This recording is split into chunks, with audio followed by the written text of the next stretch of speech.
broken bones. Must have fallen.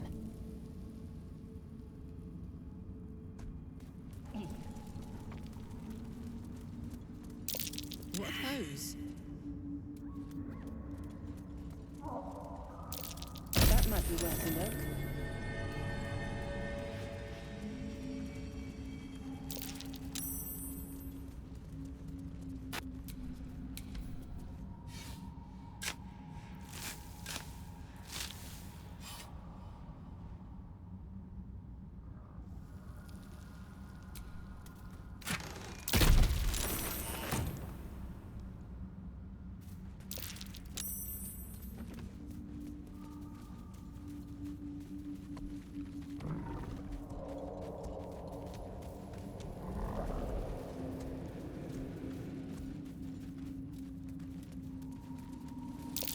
Torch stalk. Best watch my step. They like to explode. Not sure what the other mushrooms are.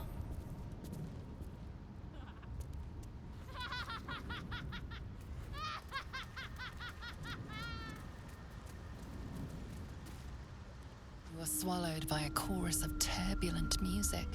Through one creature sings the harmony of an entire collective. Sovereign, she has come. She is here. The choir fades. A single melody rises above the others, brassy and commanding. I am sovereign. You see a vision. Your lifeless body wrapped in fungal tendrils. The Sovereign is threatening you. State your purpose.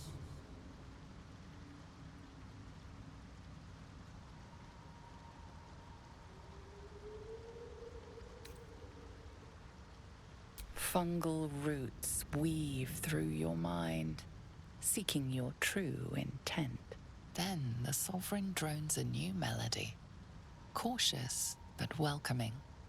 I can mend neither skin nor spirit, but we still might commune. Descend to me. Let us speak in flesh. The persistent music coaxes you forward. The Sovereign expects you.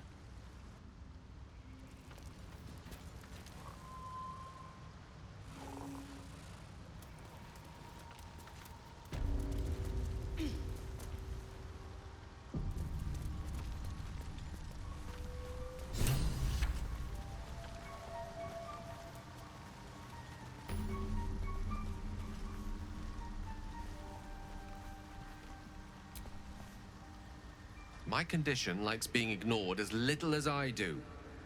I must consume another artifact. And soon.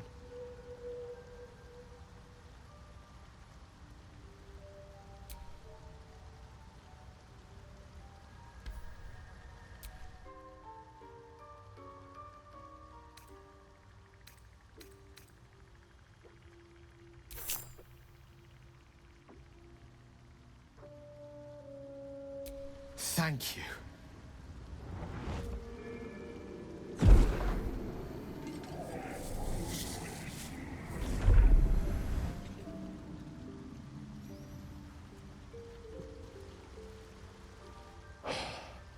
Good gods.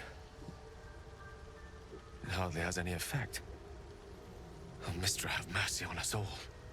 Listen, I need to speak to you, to all of you. It would be unconscionable of me to remain silent.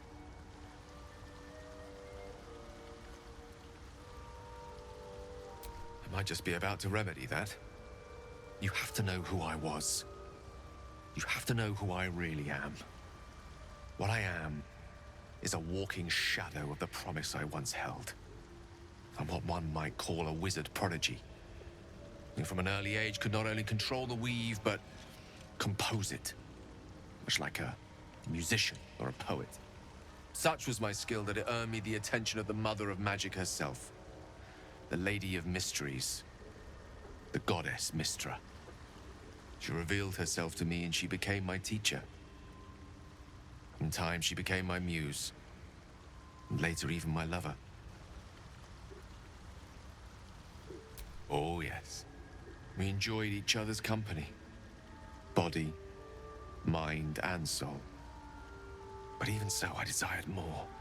You see, no matter how powerful a wizard we mortals can become, we never scratch more than the surface of the weave. Mystra keeps us in check. There are boundaries she doesn't let us cross. Yet, every time I was with her, I stood on the precipice, gazing into the wonders that lay beyond. I sought to cross her boundaries.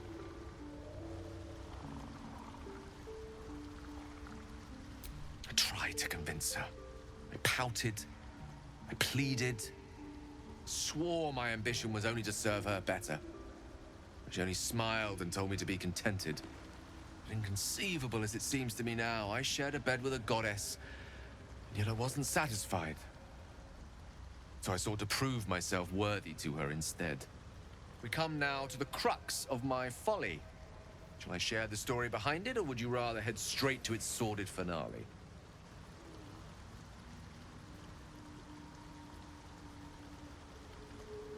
Very well. Here goes. Once upon a very long time ago, a mighty lord lived in a tower. A flying tower, to be precise. I'll save his history for another time, but the gist of it is that he sought to usurp the goddess of magic so that he could become a god himself. And he almost managed, but not quite. And his entire empire, Netheril, came crashing down around him as he turned to stone. The magic that was unleashed that day was phenomenal. Roiling like the prime chaos that outdates creation. Even the weave itself could not withstand the onslaught. It fractured, then shattered, and all magic was lost to the mortal realms. Until the day Mystra returned. She restored the weave, reuniting all its scattered shards. Or so I thought. Until, in the course of my studies, I learned of a book. A Netherese tome in which a piece of the fractured weave had been sealed beyond her reach. What if, I thought, what if, after all this time, I could return this lost part of herself to the goddess? The answer was to try. The outcome was to fail. I was certain that this deed of raw power, draped in romance, would convince Mystra to take me by the hand and welcome me into her hitherto forbidden domains. I was mistaken. I obtained the fabled book and took it into my study. As for what happened next... Here. Place your hand over my heart. Let me show you.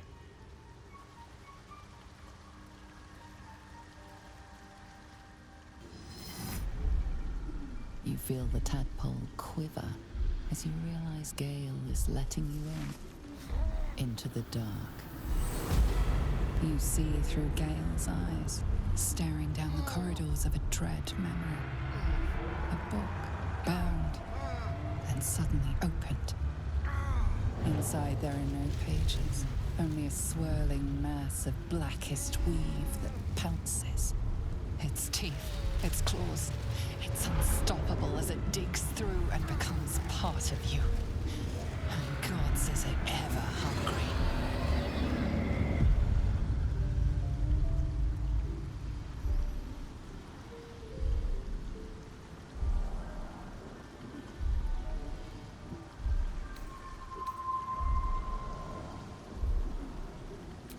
I'm sorry, but I had to.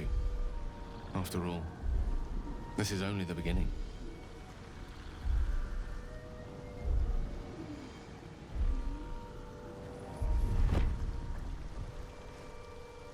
This Netherese blight, this orb, for lack of a better word, is balled up inside my chest.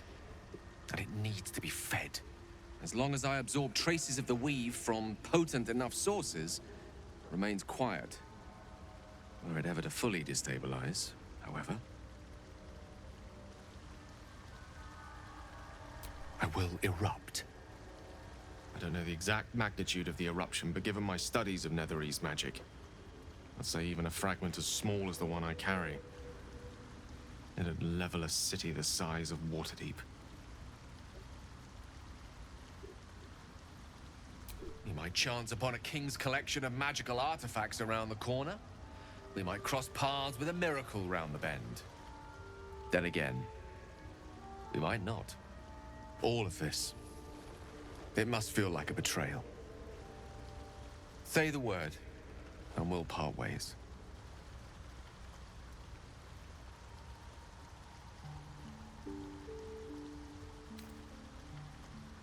That is a great relief. Oh, a great relief indeed.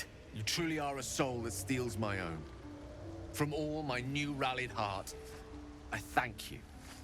I thank you all. I understand if you stand against me. I'm humbled if you stand with me. Either way, I will do my best not to let you down. I stand at a precipice, but if you do not give up hope, neither shall I. I'll fight. I'll resist as long as I can. Now, even I am tired of the sound of my own voice. Let us venture forth.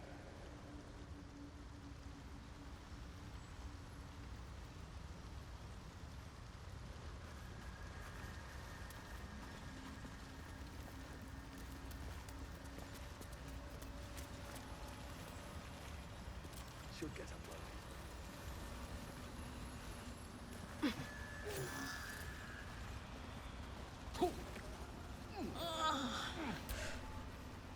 Don't. Her condition is familiar. Poison, derived from a wild weed common. She'll need an antidote soon, most likely held by the poisoner.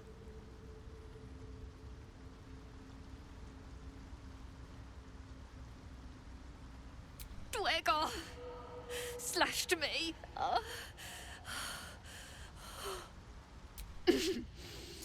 Greys don't share. Talking hurts. Leave me, please.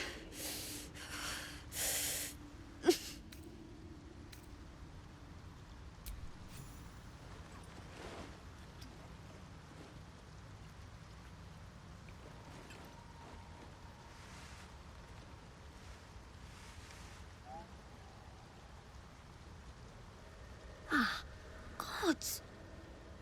Whatever that is, I needed it.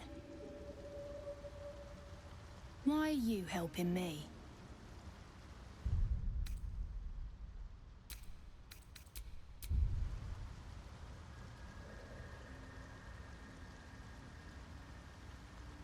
No arguments there. Felt like a hook horror was sorting through my guts. But that cure did the trick. Quick, sharp too. I thank you for your help, but I gotta get moving. Oh, it hurts. Girls' garters. Oh, I don't have time for this. My kin need me. Seems you're the helping kind. All right. I need you to rescue my kin. Not charity, mind. We can pay. We're Iron Hand Clan. Best artificers in Baldur's Gate. We were on an expedition down here when the Dwegar snatched us up. I got away, but not the others. The Greys have them digging out some old ruin across the lake. Just mining for materials. Nothing unusual. The briefest hesitation, but enough. She's lying. But our work pays well. Help my clan, and we'll make it worth your while, I swear.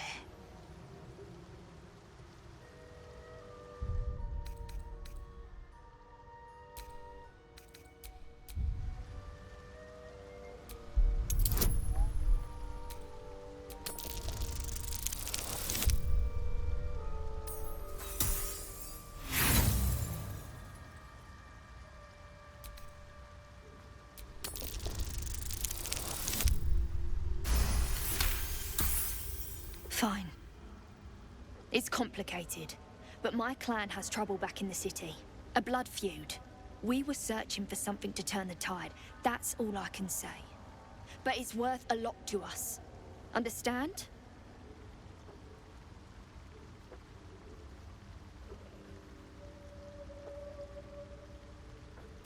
Thank you. Only wish I could go with you.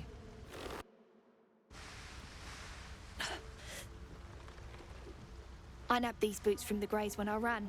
I'll feel better knowing you're using them to kick some Dwerger ass. I'll mark where I made my escape, and wait here, I suppose. Not much choice, eh?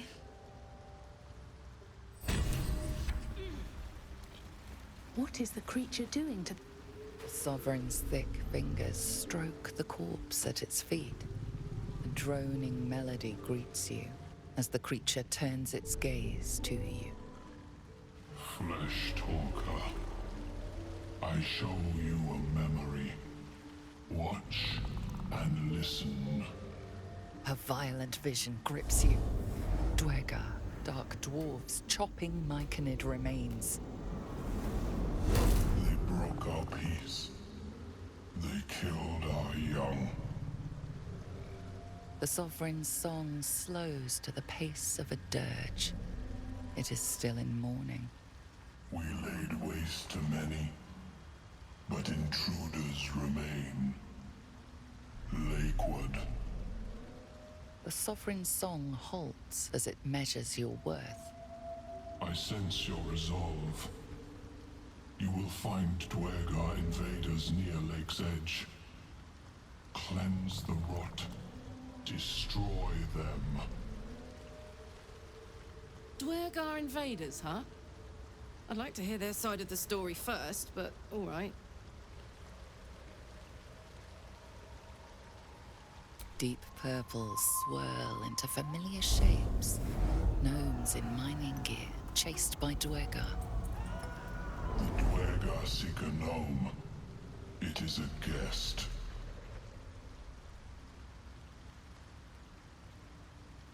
The Sovereign says nothing, but you hear appreciation in its song. An illusion comes over you, a Dwergar choking on a cloud of gleaming dust. Accept this gift. It will help you exterminate.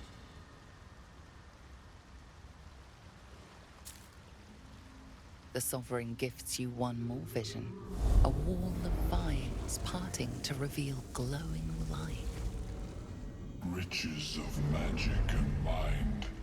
Cleanse the rot, and they are yours. You do the Circle a service. We will await word. We breathe life into our enemy's flesh.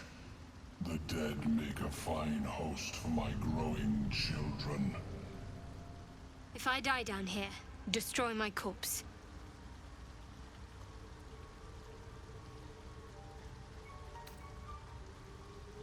You may not. The spores hear only the Circle. They dance to no other harmony.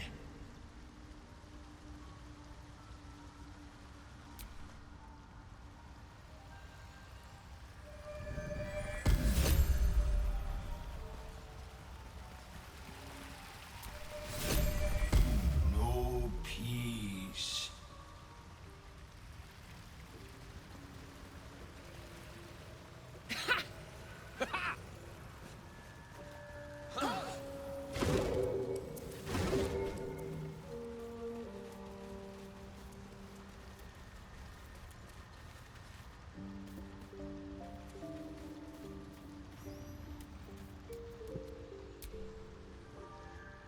Ah, a visitor.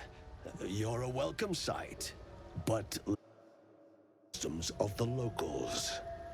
The scholar's brow tenses. His voice spills into your skull, the spores connecting mind to mind. Blurg, proud member of the Society of Brilliance, at your service.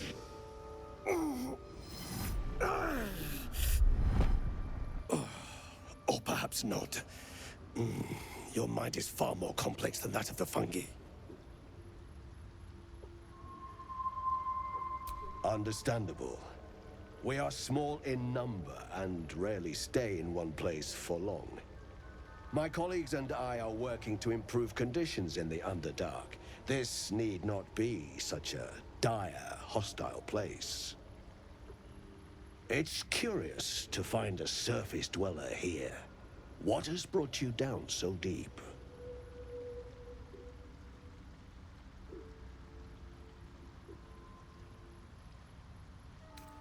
Truly remarkable. But why come to the Underdark, where they hold so much power?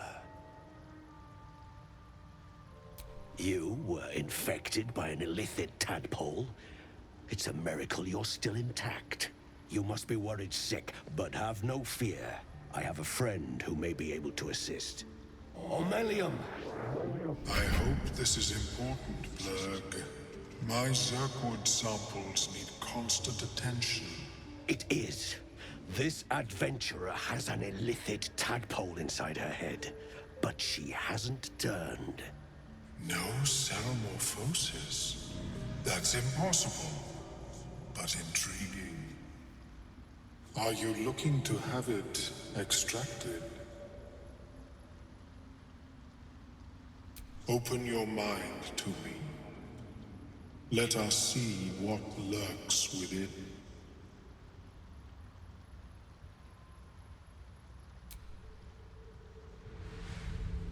As the Meloam's mind pierces yours, the tadpole pulses with power. It feels 10 times its size.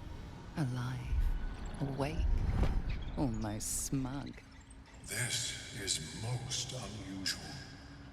The incubation period should be complete, as should your transformation. But the larva is infused with strange magic. It appears to be in some form of stasis.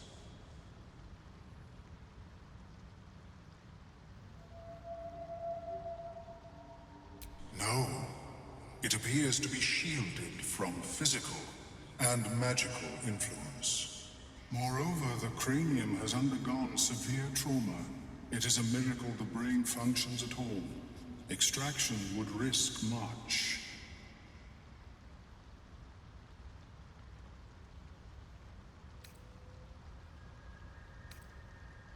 It is not ideal. The process would surely kill you. But not to worry.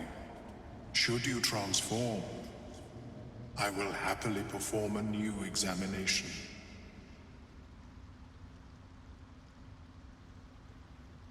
A Nautiloid? Fascinating. I have never set foot on one myself. They were our warships during the greatest eras of the Illithid Empire. We ruled the entire astral plane from their decks. The design was lost when the Gith rebelled and ended our dominion.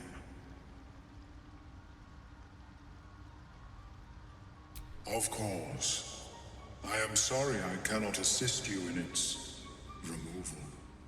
But I have an idea.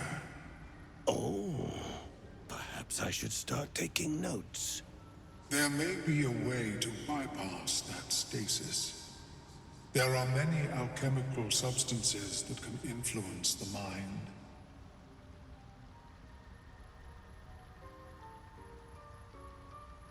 A tincture distilled from a collection of rare mushrooms.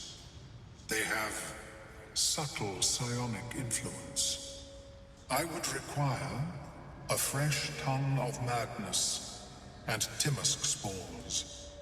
But be warned, in them, both of these mushrooms can be quite dangerous.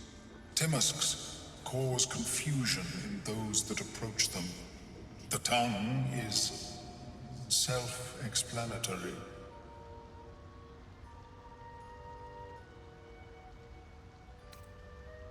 The Underdark, of course, although they are quite rare, and their discovery perilous. I imagine Lenore would have them in her possession. She served Mistra as a cleric. She is quite fond of her garden. Lenore has always been a lonely sort. Nature was her only companion. I offered her the chance to join the society, but she refused. Her experiments on Susa bark took priority. My formula will hamper the more harmful effects once the mushrooms are brewed into a potion. Your sanity, however much you possess, should remain intact.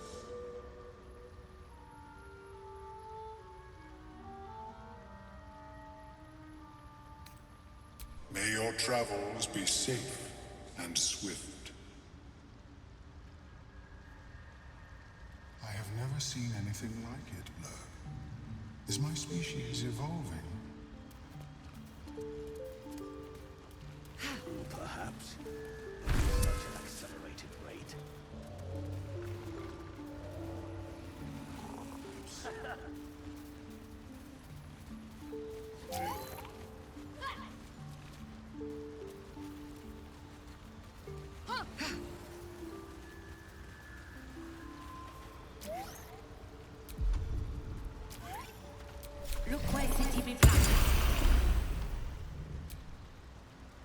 Want Master back.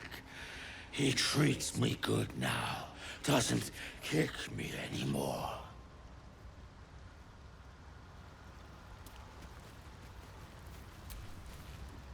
Seems the shrooms are letting in more people every day. You see a fella on his own on your way in. Dwarf. Balin's his name.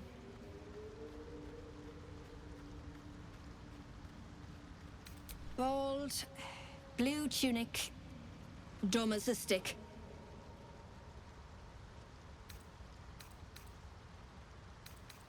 Right. Never mind.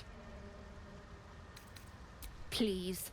I know better than to promise coin to a stranger. He'll find his own way out, or he won't. I'll wait a little longer. What a bleeding waste it'd be to come all the way down here for nothing.